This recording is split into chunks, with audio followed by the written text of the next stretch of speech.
मेघा।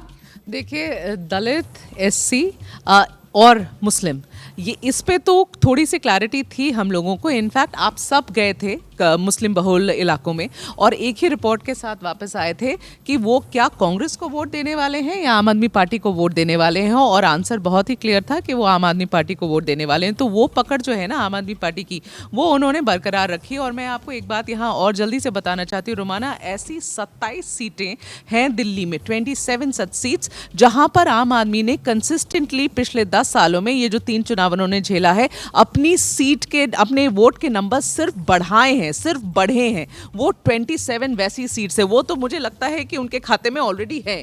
जो अभी 29 का दिख रहा है आपको आंकड़ा, वो 27 सीट पर उनकी बढ़त बरकरार है।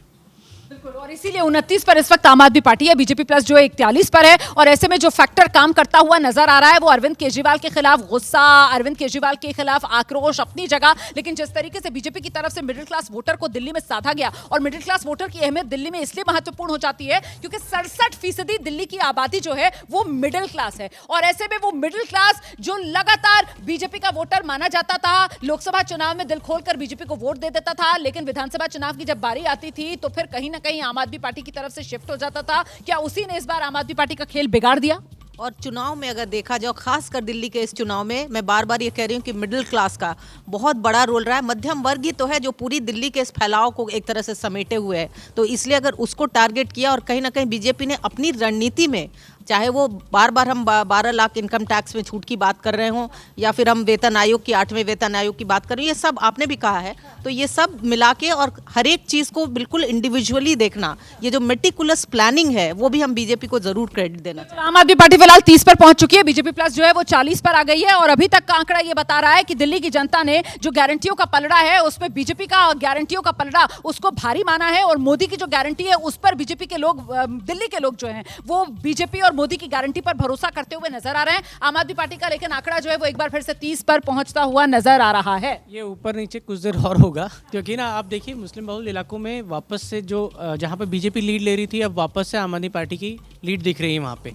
और कुछ सीटें जहाँ पर पीछे चल रही थी, जैसे करोल बाग में आम आदमी पार्टी पहले पीछे चल रही थी, अब दुष्यंत गौतम जो कि राष्ट्रीय महासचिव हैं बीजेपी के, वो पीछे चल रहे हैं। अच्छा, पीछे हो गए दुष्यंत गौतम? अभी आप ही के इसके यहाँ पे स्क्रीन पे चल रहा है, तो मैं उसके हिसाब से कह रहा हूँ कि जहाँ पर पहले बीजेपी आगे दिख रही थी अब वहाँ पीछे चल रही है। तो ये कुछ देर और चलेगा, कुछ देर और इंतजार करना पड़ेगा, लेकिन लगभग मैं जो कह रहा था कि कांटे का मामला है, कई जगहों पे फंसेगा, वही चीज़ दिख रही है मुझे अभी भी। फिलहाल मुस्लिम बहुल सीटें 12 हैं दिल्ली में, और इन 12 मुस्लिम बहुल सीटों में 8 सीटों पर आम आदमी पार्टी जो है उसने अपनी बढ़त बना रखी है। इसी तरीके से जो रिजर्व सीटें हैं दिल्ली में 70 में से वो भी 12 हैं, और 12 सीटों में, रिजर्व सीटों में भी 8 पर आम आदमी पार्टी ने अपनी बढ़त बना रखी है। और दोनों ही तरफ, चाहे मुस्लिम बहुल सीट हो या फिर वो रिजर्व सीटें हो, 4-4 पर बीजेपी अपनी बढ़त बनाए हुए है। चुनाव आयोग में सभी 70 सीटों के रुझान आ गए हैं। आम आदमी पार्टी 30 पर है, बीजेपी प्लस 40 पर है। लेकिन फिर से मैं आंकड़ा दोहरा दूं, आंकड़ा ये कहता है कि जो रिजर्व सीटें होती हैं उस पर जो बाजी मारता है सरकार उसकी बनती है, और ये कई सालों से दिल्ली विधानसभा चुनाव में ऐसा होता हुआ आया है। यहां पर देखना दिलचस्प होगा कि अभी ये दिल्ली का चुनावी ऊंट किस करवट बैठता है।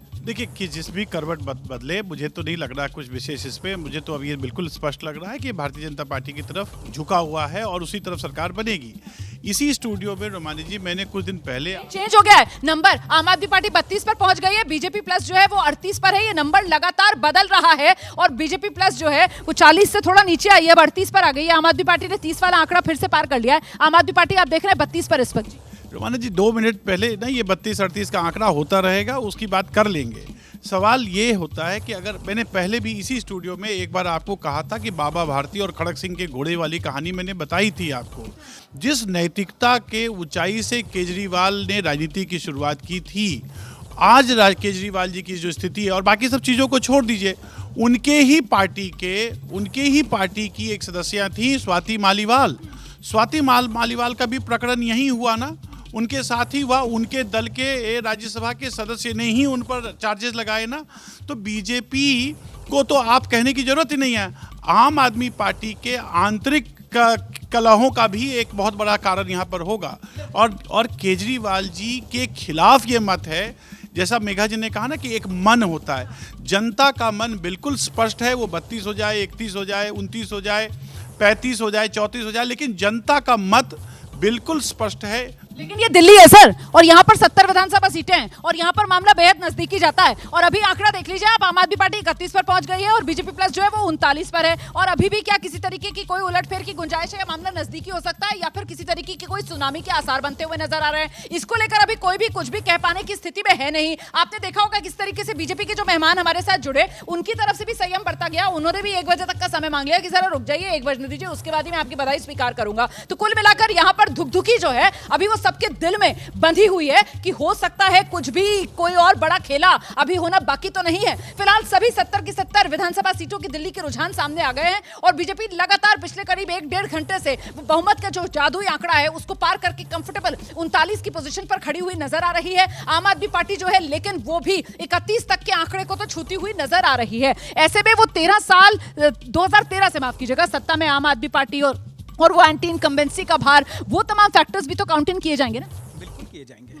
और सबसे बड़ा लेकिन वो है ना कि एक उनका जो नैरेटिव था कि हम कट्टर ईमानदार हैं, वो अगर ध्वस्त हो गया है तो उसका एक चीज मैं जरूर बताना चाहूंगा कि बीजेपी कट्टर ईमानदार का नैरेटिव ध्वस्त हो गया। बिल्कुल, अगर ये नतीजा रहता है तो ध्वस्त हुआ है, क्योंकि अभी भी अब 10:44 हो चुके हैं, बीजेपी को 47.59%, और इसमें मैं आधा % और जोड़ना चाहूंगा, क्योंकि बीजेपी ने 70 सीटों पे उम्मीदवार नहीं दिए थे। उसमें आप जोड़ दीजिए एलजेपी के जो कि 0.27%, उसमें जोड़ दीजिए जेडीयू के जो कि 0.37%, यानी कि आधा % और जोड़ दीजिए तो हो जाते हैं बीजेपी के टोटल 48% से ज्यादा, और आम आदमी पार्टी के अभी भी 43% से भी 0.08% कम, 43% मान लेते हैं, तो भी ये बड़ा मार्जिन है और ये लगातार बना हुआ है। लेकिन मेरे ख्याल से 10 बजे के आसपास मेघा बता रही थी किस तरीके से बीजेपी का ये जो वोट शेयर वाला नंबर ईसी की तरफ से दिखाया जा रहा था, ये 50% के ऊपर चला गया था, जो अब घटकर 47% पर आ गया है। तो यही मैं कह रही हूँ कि पिछले 1.5 घंटे की बात है ना रोमाना, ये देखिए पिछले 1.5 घंटे में भारतीय जनता पार्टी 51% पे थी, वो अभी 47.5 पर है, और जैसे इन्होंने कहा मुकेश जी ने, उसमें हम ऐड करेंगे 2 और सीट तो 48% पर है, तो 3% नीचे गिरा है 1.5 घंटे में। और आम आदमी पार्टी है वो सिर्फ 1% ऊपर चढ़ा है 1.5 घंटे में। तो एक तरीके से मैं कह रही हूँ ट्रेंड सॉलिडिफाई हो रहा है, ट्रेंड सॉलिडिफाई हो रहा है इसी तरीके से।